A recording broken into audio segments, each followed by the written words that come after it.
Erasmo Esteves nunca foi apenas a sombra acomodada do rei Roberto Carlos.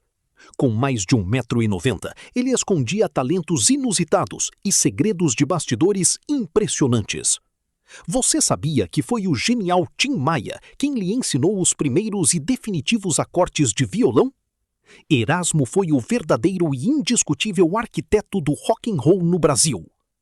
Conhecido como o lendário Tremendão, esse gigante gentil ostentava jaquetas de couro pesadas para simular rebeldia, mas colecionava miniaturas obsessivamente e tinha um pavor confesso de viajar de avião. Por trás da histeria dos auditórios lotados, havia um homem forjado na dor, que inclusive sobreviveu miraculosamente a uma assustadora queda livre de 20 metros de altura de sua própria varanda. Hoje, o nosso canal Dante Reconstrói mergulha profundamente nos arquivos do passado para desvendar a jornada intensa e os fatos ocultos da vida de Erasmo Carlos.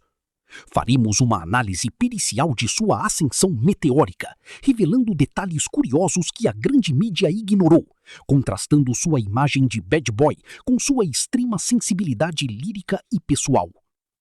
Qual foi o verdadeiro e implacável quadro clínico que causou a queda repentina do pioneiro que ensinou o Brasil a balançar?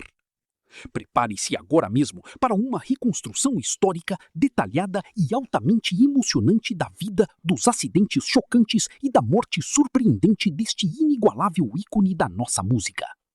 Seja muito bem-vindo a mais uma investigação histórica minuciosa e exclusiva aqui no Dante Reconstrói. Hoje, nossa missão central é honrar a memória e destrinchar a rica biografia de Erasmo Carlos, trazendo à tona curiosidades incríveis e separando a imagem comercial do roqueiro invencível do homem real, que enfrentou duras provações em absoluto silêncio. Antes de iniciarmos essa reconstrução pericial emocionante sobre a lenda da música brasileira, peço que você se inscreva no canal imediatamente para não perder nossos documentários semanais de alta qualidade e rigor técnico. Aproveite e deixe logo o seu like, pois essa atitude é absolutamente fundamental para que o algoritmo do YouTube recomende este trabalho de pesquisa profunda para mais amantes da nossa cultura. E claro, vá até a seção de comentários agora mesmo e me responda. Você sabia da amizade de infância e juventude entre Erasmo e Tim Maia? Sua interação é o combustível vital deste nosso projeto. Vamos examinar os fatos. Erasmo Esteves nasceu e cresceu na Tijuca, tradicional bairro da zona norte do Rio de Janeiro, em um ambiente humilde, sendo criado de maneira integral e exclusiva por sua mãe.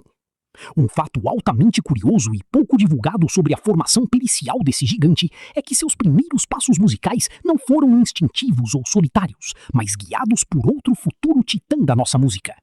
Foi Sebastião Rodrigues Maia, o icônico Tim Maia, quem ensinou a Erasmo os seus primeiros e definitivos acordes no violão. A ironia dessa história é que Erasmo precisava dedilhar. A consagração meteórica e absoluta chegou com o estrondoso movimento da Jovem Guarda, em meados da década de 60. Mas a construção da persona comercial de Erasmo esconde táticas de marketing fenomenais. O lendário apelido Tremendão não surgiu por uma epifania poética. Foi uma jogada comercial minuciosamente calculada. O nome foi inspirado na Tremendão, uma loja de roupas e grife carioca da época que patrocinava o artista, aliada à inspiração direta na atitude visual agressiva de Elvis Presley. Erasmo assumiu magistralmente essa persona de palco. Ele vestia-se sistematicamente de couro preto, ostentava correntes grossas, mantinha o cabelo desgrenhado e exalava uma rebeldia muito bem ensaiada que enlouquecia as adolescentes. Contudo, essa pesada imagem de bad boy servia também como um brilhante escudo para um rapaz que, nos bastidores, era conhecido por ser extremamente cortês, tímido e que detestava multidões descontroladas. O notável talento pericial de Erasmo Carlos para compor transcendia as batidas rasas e aceleradas do rock inicial de garagem.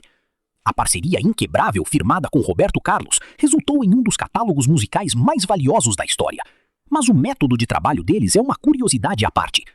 As maiores obras-primas da dupla não nasceram em luxuosos estúdios, mas sim durante madrugadas insones pendurados em telefones de disco. Erasmo frequentemente trazia a força rítmica cortante e a gíria malandra captada diretamente nas ruas, enquanto Roberto adicionava a doçura romântica e o cuidadoso acabamento melódico.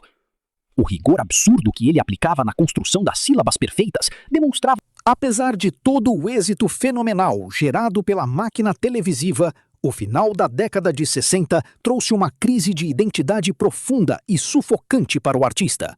A jovem guarda esvaziou-se velozmente, sendo engolida pela sofisticação estética da Tropicália. Muitos na indústria apostavam friamente que a rentável carreira de Erasmo Carlos terminaria exatamente ali. Um fato surpreendente dessa época de crise foi sua imersão profunda na cultura do misticismo e no estudo voraz de astronomia, elementos que ele passou a incorporar secretamente em suas letras. Abandonando deliberadamente a sombra mercadológica protetora de seu parceiro romântico, ele decidiu mergulhar sozinho em uma reinvenção artística extremamente corajosa, desbravando pesados territórios rítmicos da psicodelia, do samba rock e da vanguarda sonora que o mercado altamente conservador da época jamais havia imaginado explorar com tamanha ousadia. A alvorecente década de 70 representou o renascimento artístico absoluto e o momento de maior brilhantismo pericial da sólida carreira solo de Erasmo Carlos. Lançando álbuns magistrais, densos e altamente reverenciados como Carlos Erasmo, Sonhos e Memórias e Pelas Esquinas de Ipanema, ele quebrou em pedaços todas as engessadas expectativas. Ele flertou intensamente com a ideologia contracultural hippie e com a liberdade irrestrita de criação. Foi nesta imersiva fase de pura maturidade investigativa que ele compôs verdadeiras obras-primas sobre a amizade genuína, a solidão e o feminismo incipiente. Contudo, a merecida consolidação pública desse prestígio monumental foi brutalmente acompanhada por eventos inacreditáveis e silenciosos dramas avassaladores. Um dos fatos periciais mais chocantes de toda a sua biografia ocorreu no ano de 1999, quando Erasmo sobreviveu de forma absolutamente milagrosa a um acidente gravíssimo. Enquanto relaxava, a estrutura da varanda de seu apartamento cedeu e o cantor sofreu uma pavorosa queda livre de impressionantes 20 metros de altura. O impacto cinético brutal resultou em múltiplas fraturas complexas, exigindo cirurgias invasivas de altíssima complexidade, implantes de placas de titânio e meses de dor agonizante. A capacidade de sobrevivência biológica a um trauma mecânico de tal magnitude desafiou as estatísticas ortopédicas vigentes, forçando o inabalável gigante do rock a se isolar em uma dura, técnica e excruciante jornada de fisioterapia apenas para reaprender a caminhar. A impenetrável armadura do lendário roqueiro também precisou suportar outras pesadas tragédias que dilaceraram seu imenso coração. O maior e mais cortante desses golpes estruturais ocorreu com o triste agravamento da saúde psicológica de sua parceira, Narinha. O inexorável declínio mental enfrentado por ela e o seu desesperador suicídio representaram um trauma devastador. Erasmo, que já havia cantado o amor sob tantas perspectivas luminosas, viu-se engolido por um luto escuro e incapacitante. Como válvula de escape terapêutica inusitada, um fato revelador é que ele mergulhou obsessivamente no complexo e delicado cultivo de orquídeas raras em sua casa. Aquele homem de feições brutas e voz grave encontrou na botânica frágil uma forma de ancorar sua própria sanidade. Ele encontrou refúgio adicional na composição, utilizando a sua própria música e voz como uma poderosa ferramenta de reconstrução pericial da própria alma estilhaçada. Como se as pesadas e inexplicáveis provações não fossem cruéis o suficiente, um novo, inexplicável e esmagador baque mortífero atingiu a sua estrutura familiar anos depois. Em 2014, o seu amado filho Alexandre, o Gugu, sofreu um trágico e fulminante acidente de moto que resultou em morte cerebral irreversível. Enterrar e sepultar um filho é o pesadelo humano supremo, e essa nova perda colossal abriu uma cicatriz eternamente incurável no patriarca. A capacidade inumana de Erasmo de suportar dores tão absurdas chocou o país. Ele continuou a subir corajosamente nos palcos, abraçando a arte como seu derradeiro altar de salvação, e lançando álbuns modernos e premiados com o Grammy Latino já na terceira idade. Ele utilizou o amor de seu imenso público jovem do rock independente para anestesiar parcialmente o peso daquela imensa tragédia familiar, mantendo um controle rigoroso sobre o seu próprio legado imaculado. O inevitável declínio físico do inabalável Tremendim começou a se manifestar de forma incrivelmente silenciosa e técnica, muito longe da vista do grande e apaixonado público brasileiro que ainda se maravilhava fervorosamente com sua inesgotável energia nos palcos. Em outubro do fatídico ano de 2022, o eterno gigante precisou ser internado com indesejada urgência no Hospital Barra d'Or, no Rio de Janeiro. A primeira e assustadora ameaça clínica pericial surgiu sob a complexa forma de uma severa síndrome edemigênica. Trata-se de uma grave disfunção biológica na qual o organismo perde a sua vital capacidade natural de manter o delicado equilíbrio dos fluidos intracelulares, causando um agressivo inchaço generalizado e uma sobrecarga fisiológica brutal, em especial no frágil sistema cardíaco e renal. Esta internação inicial gerou profundo pânico nacional. Contudo, demonstrando enorme resiliência, ele respondeu bem aos tratamentos e utilizou as redes sociais com sagaz humor para celebrar sua breve alta médica.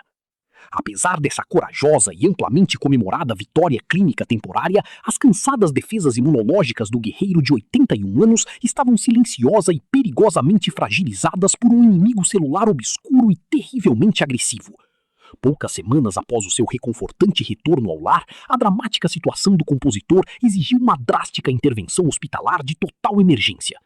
Desta vez, o temido quadro pericial intensivo apontava categoricamente para uma dolorosa paniculite severa, que infelizmente logo se viu letalmente complicada por uma sepse fulminante. A paniculite consistia numa inflamação direta e destrutiva de todo o tecido adiposo subcutâneo do artista, criando úlceras sistêmicas e abrindo brechas mortais para perigosas bactérias. A sepse subsequente provocou reações inflamatórias sistêmicas incontroláveis no fluxo sanguíneo e a súbita falência progressiva de múltiplos órgãos vitais. O grandioso corpo biológico, que resistira a quedas extremas, exauriu-se na última batalha biológica. No triste dia 22 de novembro de 2022, o Brasil recebeu atônito e consternado o impacto profundamente devastador da chocante confirmação médica oficial. O formidável Erasmo Carlos não suportou o avanço agressivo do fatal quadro infeccioso generalizado e finalmente veio a óbito. A imensa dor do baque invadiu instantaneamente a imprensa e a grande mídia, paralisando programações de forma unânime para noticiar de forma solene a queda definitiva da gigantesca lenda cultural. Artistas notórios de todas as vertentes prestaram tributos carregados de pura reverência melancólica àquele homem doce, gigante e indestrutível. Aquele icônico garoto rebelde que aprendeu os primeiros acordes com Tim Maia e compôs os maiores hinos do país ao telefone, encerrou ali a sua extensa e brilhante jornada terrena, fundindo o seu majestoso espírito diretamente às eternas estruturas sonoras da maior glória da história da música nacional. A partida física de Erasmo Esteves evidenciou a imortalidade inquestionável de sua monumental obra artística e o peso histórico incalculável de sua inabalável conduta profissional diante das tragédias mais sombrias. O pioneirismo magnânimo na construção estrutural da complexa indústria fonográfica brasileira, aliado à imensa capacidade pericial de traduzir o complexo comportamento humano em melodias eternas, o eleva à categoria de um dos maiores e mais completos pensadores da nossa era contemporânea. Ele foi o rebelde transgressor da emblemática Jovem Guarda, criado a partir de um apelido comercial de uma loja. O resiliente sobrevivente ortopédico, o poeta refinado que cultivava delicadas orquídeas após a perda da esposa, e o venerado padrinho moderno da nova cena do rock independente. O meticuloso legado deixado por Erasmo Carlos jamais poderá ser apagado ou diluído pelo tempo inclemente, pois ele provou em definitivo que a verdadeira rebeldia reside na duradoura capacidade de se reconstruir diante da dor.